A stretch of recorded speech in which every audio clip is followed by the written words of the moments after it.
இன்றைக்கி பிரேக்ஃபாஸ்ட்டுக்கு ராகி சேமியா செய்யலாம். நான் ஒரு 3 நிமிஷமாக ஊற வச்சு எடுத்துருக்கேன் பச்சை தண்ணியில். இந்த ஊறுந்த இட்லி பாத்திரத்தில் வச்சுட்டு ஒரு 2 நிமிஷம் வேக வச்சு எடுத்துடலாம். தண்ணியெல்லாம் நல்லா இப்படி வடிகட்டிட்டு இட்லி பாத்திரத்தில் நம்ம போட்டுக்கலாம். சேமியா நல்லா வெந்து எடுத்தாச்சு. இப்போ செய்ய ஸ்டார்ட் பண்ணிடலாம். ஒரு கடாய் ஒன்று வச்சுருக்கேன். கொஞ்சம் தேங்காய் எண்ணெய் ஊற்றிக்கலாம். எண்ணெய் சூடாயிருச்சு. இப்போ கடுகு தாளிச்சிக்கலாம். கடுகு நல்லா பொரிஞ்சு வந்துடுச்சு. இப்போ கொஞ்சம் வேர்க்கடலையும் கடலைப்பருப்பும் சேர்த்துக்கலாம்.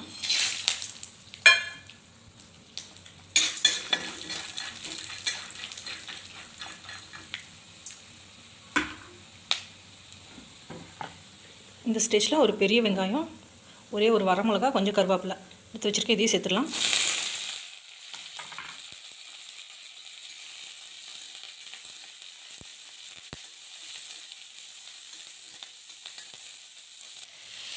தேவையான அளவுக்கு உப்பு சேர்த்துக்கலாம்.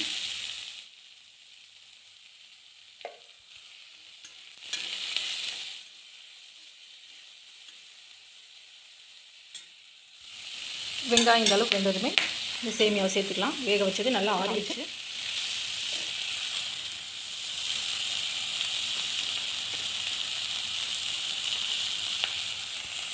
இதை நல்லா மிக்ஸ் பண்ணிடலாம். இதில் கொஞ்சம் தேங்காய் துருவல் சேர்த்துக்கலாம்.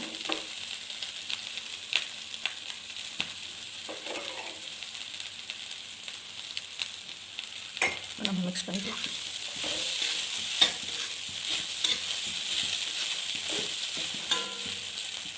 அவ்வளோதான், ஹெல்த்தியான ராகி சேமியா ரெடி ஆயிடுச்சு.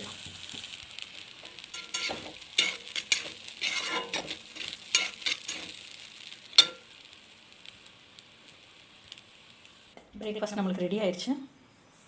ஏபிசி ஜூஸ் செஞ்சுருந்தேன் காலையில்.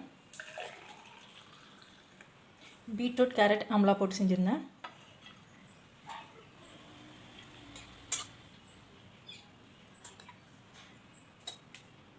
சாலட். இந்த சேமியா இப்படியே சாப்பிட்றதுக்கும் நல்லாயிருக்கும். தயிரோடு வச்சு சாப்பிட்றதுக்கும் ரொம்ப நல்லாயிருக்கும்.